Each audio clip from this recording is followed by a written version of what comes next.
The video today will feature one of the most popular Japanese dive watches you can buy. You can just see it in the edge of the picture here. Can you guess what it is? It's the Orient Kamasu, and this has to be one of the best value dive watches you can possibly get, really. These can be had for anywhere between $200 and $300. It's got great specs. The case size is 41.5mm, sapphire glass, a great reliable automatic movement, in-house, being Orient as they all are. You got the day-date complication and a really nice bezel with a great action, 120 clicks, and you've got the screw-in crown as well with the crown guards, and a fairly decent bracelet actually. It's not bad at all for the price, but a stamped metal clasp there. But overall, you can see why this is such a popular watch, and they do come in lots of different colour combinations. This is obviously the black dial, but there are many others. Now, I'm not going to go into a full review on this because there are so many reviews already on YouTube about this marvellous watch, but I do want to just compare it with another watch which is equally as popular, and that's the Seiko 5KX. This is probably the nearest competitor to the Orient, or the other way around. Now, it is a very good watch as well, really lovely dive watch, but the specs aren't quite as impressive as the Orient. The case size on the Seiko is just a bit bigger at 42.5mm, and of course you've got the Seiko in-house automatic movement. But a big letdown on this dive watch is the fact that the crown is not a screw down, it's a push-pull crown. But apart from that, oh, and of course the crystal isn't sapphire, it's Seiko's mineral crystal. But other than that, it's still a very competent watch. But the water resistance on this is just 100 meters, where it's 200 on the Orient. However, I think what it lacks in specs compared to the Orient, it makes up for in character. It has to be said, the Seiko has a lot of charm about it. It really does have a character. If you like, it's kind of a rebirth of the SKX, and this again comes in lots of different colour combinations, but this is definitely my favourite one, with the blue dial, and then you've got the silvery white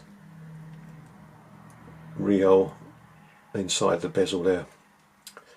And this particular one did come with a rubber strap, which wasn't all that impressive, and their Seiko bracelets are even worse, so I've put it on this beads of rice bracelet.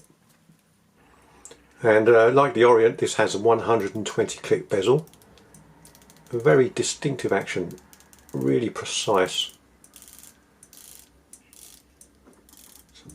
really good movement, that no backplay at all, lines up perfectly, good stuff. So in appearance they're very different to look at. The Orient is a bit more classy, more of a dress type diver, whereas the Seiko, it does feel much more of a tool type diver, even though it's not as proficient with the 100 meters water resistance. But definitely for me the Seiko does have a lot more character, and I love the Orient. I think it's very refined, I think it's superb value for money. But if I could only keep one of these, it would actually be the Seiko. Even though the specs aren't as good, there's just something about it. I love the look, I love the character, I love the heritage, and I think I just prefer the dial overall. There is a third Japanese dive watch which I haven't mentioned yet, and that's the Citizen Promaster. I think this is a very handsome watch. I love it. It's very rugged. Obviously it's not an automatic, it's the Eco Drive quartz movement. But this is just as special as well, but for a lot of different reasons.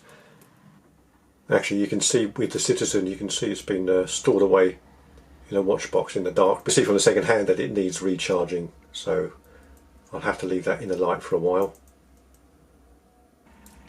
Now the Citizen has a 60 click unidirectional bezel. Bit harder to grip than the others, but again a really good action, very solid.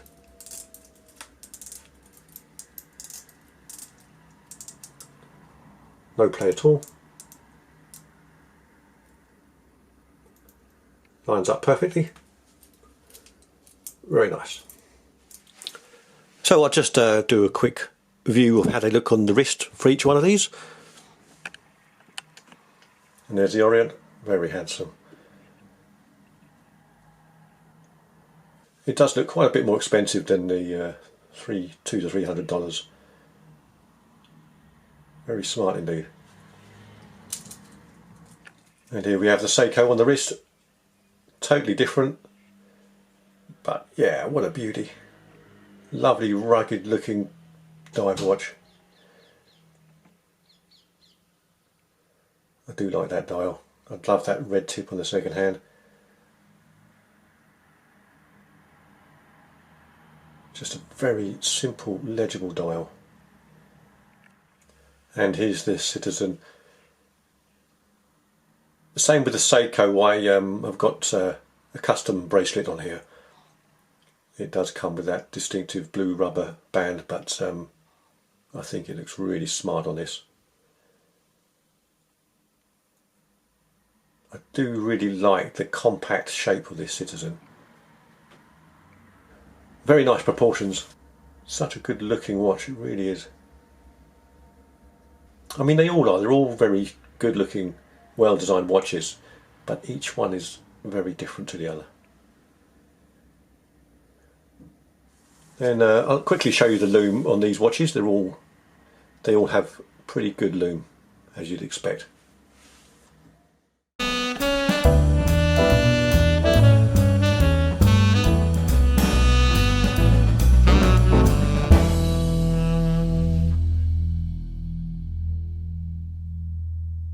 I really do like them all.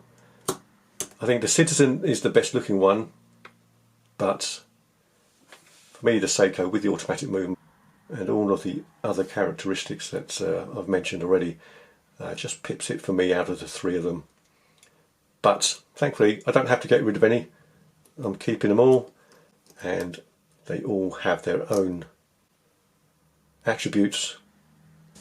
Three very different dive watches, all similar prices, and all very capable and very appealing watches, I think, and some of the best value you can get.